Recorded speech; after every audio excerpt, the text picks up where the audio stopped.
రాజోలులో మరోసారి విజయడంకా మోగించింది జనసేన. వరుసగా రెండోసారి విక్టరీ సాధించింది. కూటమి అభ్యర్థిగా బరిలోకి దిగిన జనసేనకు చెందిన దేవ వరప్రసాద్ భారీ మెజారిటీతో రికార్డు విజయం సాధించారు. ఇక్కడ జనసేన అభ్యర్థిగా దేవ వరప్రసాద్ ని ప్రకటించినప్పుడే విజయం ఖాయమైందని జన సైనికులు గర్వంగా కాలరెగరేశారు. ఈ పోటీ కేవలం మెజారిటీని డిసైడ్ చేయడానికే అంటూ ప్రచారం చేశారు. అనుకున్నట్లుగానే దేవ వరప్రసాద్ రాజోలులో ఇంతకు ముందెన్నడూ ఎవరూ సాధించలేని మెజారిటీతో గెలుపొందారు.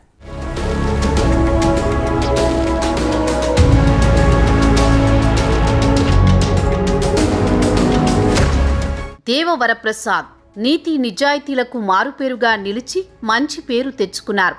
అనూహ్యంగా రాజకీయాల్లోకి వచ్చిన వరప్రసాద్ జనసేన పార్టీలో చేరి అంచెలంచెలుగా ఎదిగారు.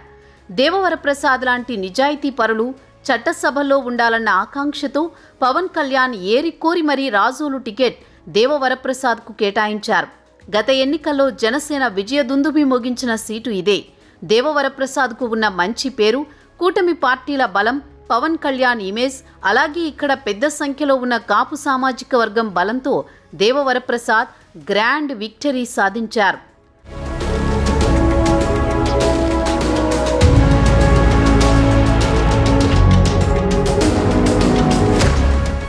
రాజోలు నియోజకవర్గంలో జనసేన బలంగా ఉంది.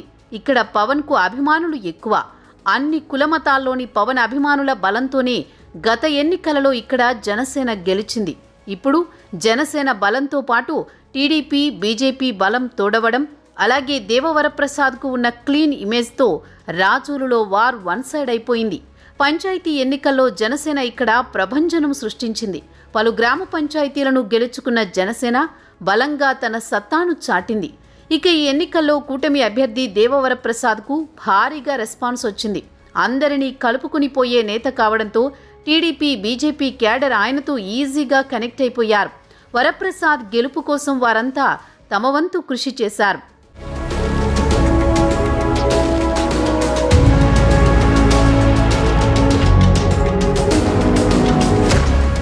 ఇక దేవవరప్రసాద్ గురించి ఇక్కడ ప్రముఖంగా చెప్పుకోవాలి. ఎందుకంటే ఆయన్ను ఏరికోరి మరీ పవన్ బరిలోకి దించారు. లాస్ట్ మినిట్ వరకు ఈ సీటుపై తీవ్ర ఉత్కంఠ జరిగింది. చివరకు తీవ్ర తర్జన భర్జన నడుమ దేవవరప్రసాద్ అభ్యర్థిత్వాన్ని జనసేన అధిష్టానం ఖరారు చేసింది. గత ఎన్నికల సమయం నుంచి జనసేన పార్టీకి రాజోలు కంచుకోటగా మారిందన్న వార్తలు వినిపించాయి. రాపాక వరప్రసాద్పై రగిలిపోతున్న జన సైనికులు గత 4.5 సంవత్సరాలుగా కసితో పనిచేస్తూ వచ్చారు. ఇక్కడ జనసేన నుంచి ఏ అభ్యర్థిని నిలబెట్టినా తాము గెలిపించుకుంటామంటూ తేల్చి చెబుతున్నారు. సిట్టింగ్ స్థానం కావడంతో కూటమి పొత్తులో భాగంగా రాజోలును జనసేన పార్టీకే కేటాయించారు. ఒంటరిగా పోటీ చేసినప్పుడే ఇక్కడ జనసేన గెలవడం, ఈసారి కూటమి బలం తోడవడంతో భారీ మెజారిటీతో జనసేన గెలిచింది.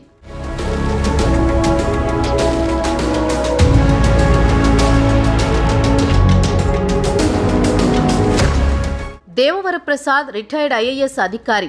చంద్రబాబు గవర్నమెంట్లో కీలక అధికారిగా పనిచేశారు.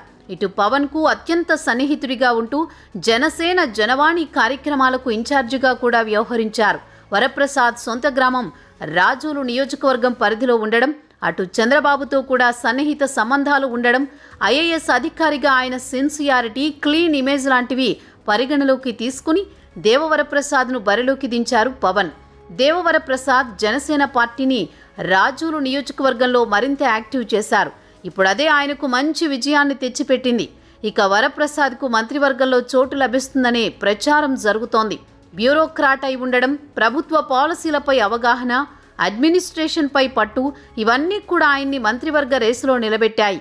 అటు పవన్కు సన్నిహితుడిగా ఉండడం, ఇటు చంద్రబాబు ప్రభుత్వం కీలక అధికారిగా పనిచేసి ఉండడంతో వరప్రసాద్కు మంత్రి పదవి ఖాయమని ప్రచారం జరుగుతోంది.